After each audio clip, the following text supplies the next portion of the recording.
Vous avez tenu cette promesse de rebâtir Notre-Dame. En 5 ans, vous l'avez fait. L'esprit Notre-Dame, c'est l'aventure collective.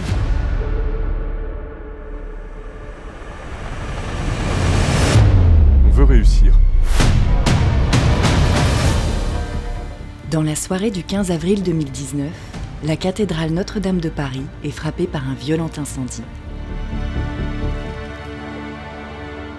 La grande flèche construite par Eugène Viollet-le-Duc s'effondre, provoquant l'écroulement d'une partie de la voûte. La charpente du XIIIe siècle et la couverture sont entièrement ravagées par les flammes. Alors je vous le dis très solennellement ce soir, cette cathédrale, nous la rebâtirons. Tous ensemble. Les images des plaies de Notre-Dame font le tour du monde. Après l'incendie, l'intérieur offre un spectacle de désolation. Dans les heures qui suivent l'incendie, c'est un élan de générosité du monde entier. 340 000 donateurs issus de 150 pays différents participent à une souscription internationale.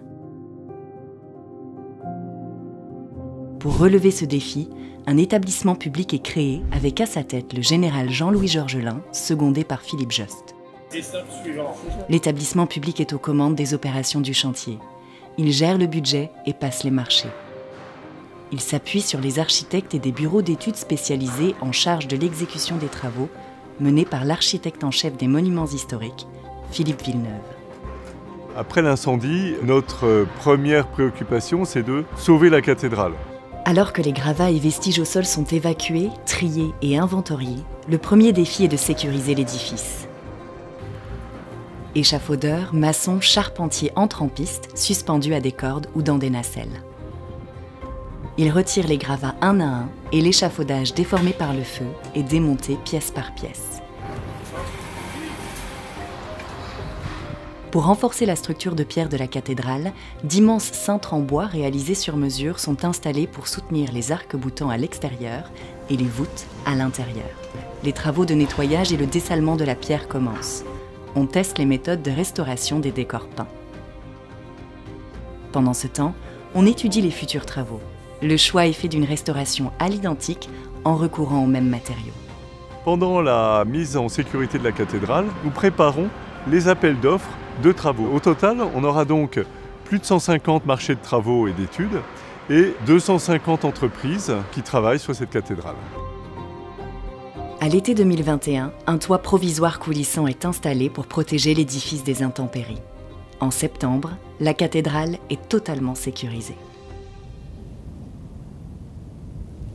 En parallèle, la restauration se prépare aussi au cœur de nos forêts. On va voir le premier arbre qui est là-bas. Pour reconstruire les charpentes de la flèche, de la nef et du chœur, la récolte de plus de 2000 chênes commence dans toute la France, dans les forêts publiques comme privées.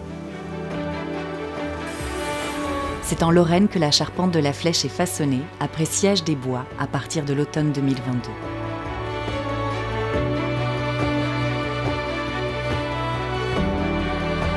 C'est là que le tabouret, pièce maîtresse qui soutiendra l'ensemble de la flèche, est monté à blanc.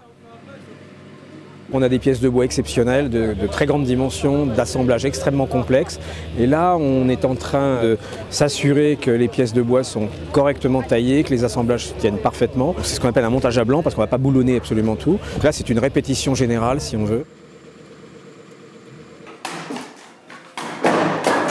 Dans d'autres ateliers dans l'Eure et le Maine-et-Loire, c'est avec des haches forgées sur mesure que des charpentiers réalisent l'équarrissage des poutres avec les mêmes techniques qu'au XIIIe siècle. On a choisi de tailler à la main sur du bois vert pour avoir les mêmes qualités techniques et les mêmes qualités de vieillissement de la charpente qu'au XIIIe siècle. On est très fiers aujourd'hui parce que ce chantier il permet de déployer à une grande échelle un savoir-faire qui était relativement confidentiel avant. On est dans cette phase de reconstruction et je veux venir les remercier et les galvaniser pour atteindre l'objectif.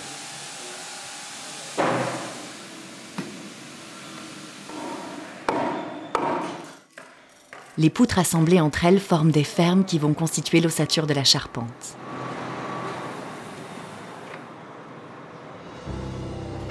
Pendant ce temps, dans le nord du bassin parisien, 1300 mètres cubes de blocs de pierre sont extraits des carrières et serviront à reconstruire les voûtes et les sculptures endommagées.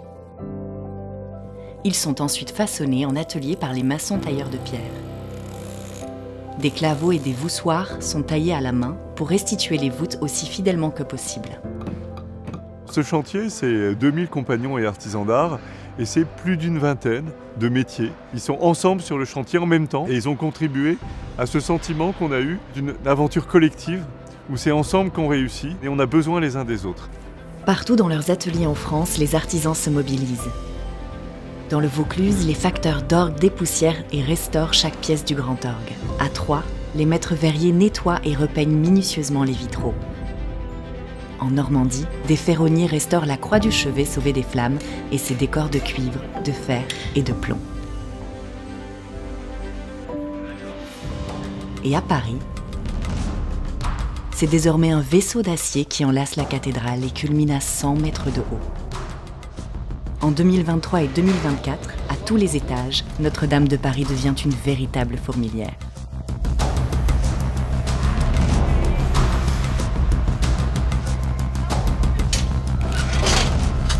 Merci. Et il y a quelque chose qui s'impose assez naturellement, c'est ce qu'on appelle la restauration à l'identique. C'est le respect de l'authenticité du monument. C'est aussi la garantie qu'on restaure et qu'on reconstruit pour très longtemps. Sur le parvis, une loge des sculpteurs a été déployée.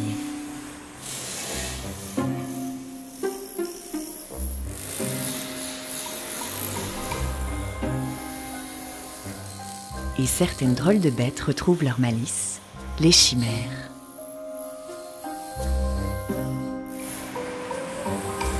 C'est une des chimères qui fait partie du chemin de ronde, il y en a 52 en tout. C'est une création totale de Viollet-le-Duc. Alors ils l'ont nommé le félin tirant la langue. Bon, je vais finir de checker un petit peu tout, mais je crois que j'arrive au bout. Mais à l'été 2023, c'est vers le ciel que tous les regards se tournent. La flèche, imaginée par Viollet-le-Duc au XIXe siècle, retrouve sa grandeur. Son tabouret a été assemblé quelques mois plus tôt. La charpente de la flèche en chêne massif s'achève. Ça bouge plus. Place à sa couverture et à ses décors en plomb.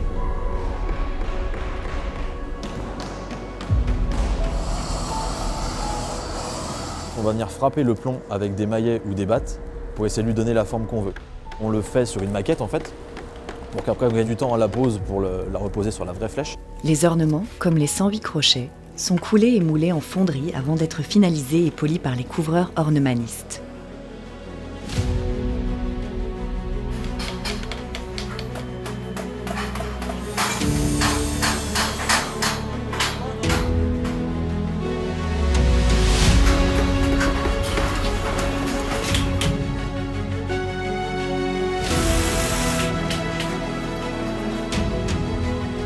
En décembre 2023, l'aiguille de la flèche retrouve sa croix surmontée de son coq doré et se déploie à nouveau dans le ciel de Paris. Il reste moins d'un an avant la réouverture de la cathédrale.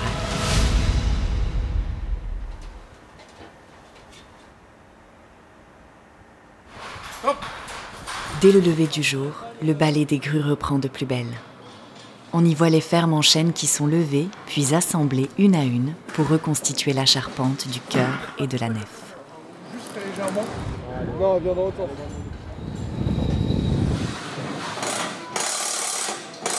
C'est plutôt rassurant, tout tombe bien partout, donc le travail d'atelier a été bien effectué. Et là, c'est l'aboutissement d'une vie. En fait, on prouve à un monde entier qu'on n'a pas perdu notre histoire et qu'on est capable de reproduire tous les monuments qu'on a dans notre patrimoine français. La forêt de Notre-Dame reprend sa place, restituant à la cathédrale toute sa silhouette. Des dispositifs anti-incendie innovants, des fermes coupe-feu et un système de brumisation sont installés. La charpente s'étend jusqu'au pignon sud et nord du transept. Ils ont retrouvé toute leur splendeur grâce au travail des sculpteurs, maçons et tailleurs de pierre. Les maçons sont aussi à l'œuvre depuis plus d'un an pour reconstruire les voûtes effondrées de la cathédrale. La plus impressionnante est celle de la croisée du transept, juste sous la flèche. Son effondrement lors de l'incendie avait laissé un trou béant au cœur de la cathédrale. Il y a 48 compagnons qui ont travaillé pendant 3 semaines de manière continue, en 2-8, pour remonter cette voûte. Et elle a été achevée en moins de temps que ce qui était prévu. Et ça montre qu'il y a une très belle organisation, une très belle équipe. Ils ont fait venir les meilleurs de partout. Le 24 mai 2024, la dernière pierre est posée. La voûte est refermée et les anges de l'Oculus retrouvent leur dorure.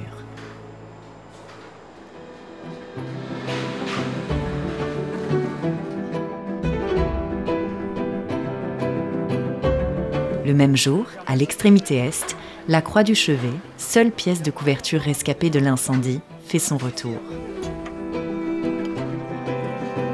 À ses pieds, la charpente retrouve elle aussi petit à petit sa couverture de plomb. La couverture, c'est pour rendre étanche et en même temps, c'est aussi la chose qu'on voit depuis l'extérieur. Donc ça a une vocation architecturale et esthétique qui est aussi très importante. Sur la couverture courante, donc on a des voliges en chêne. En dessous, c'est une espèce de papier craft qui vient isoler le chêne et le plomb parce que les tanins du chêne pourraient venir oxyder le plomb. Et on a les tables de plomb qui sont posées dessus, pliées les unes dans les autres. Sinon, je remonte. Tiens là, vite fait. Tiens ici, là.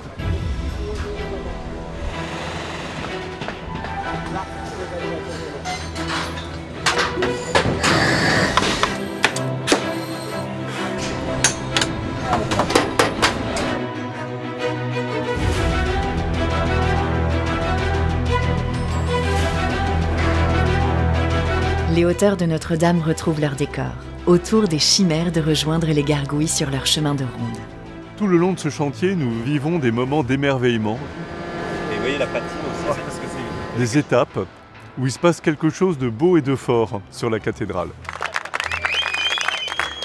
Ces moments, ils jalonnent le chantier. C'est des moments de fierté, d'émotion, et c'est aussi des moments de partage. C'est des hommes et des femmes qui ont travaillé ensemble et qui se connaissent. Et c'est ça qui fait que ça fonctionne. L'ange du jugement dernier est la dernière des 10 statues reconstruites à retrouver sa place. Le son de l'orgue, en cours de réharmonisation, retentit de nouveau.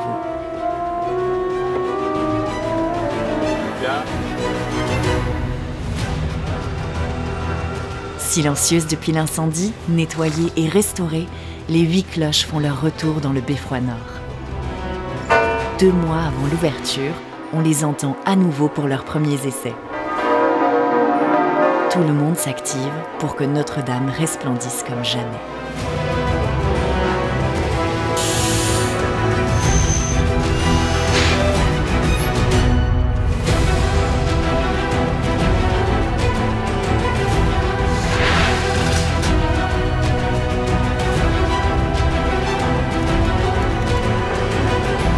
Le 7 décembre 2024, tout est prêt. L'archevêque de Paris ouvre les portes de Notre-Dame. Un hommage unanime est rendu au travail des plus de 2000 hommes et femmes qui se sont mobilisés pour relever le défi fixé en 2019. La première messe est célébrée le lendemain. Le culte et les visites reprennent. Plus de 30 000 personnes se pressent chaque jour pour admirer la cathédrale restaurée.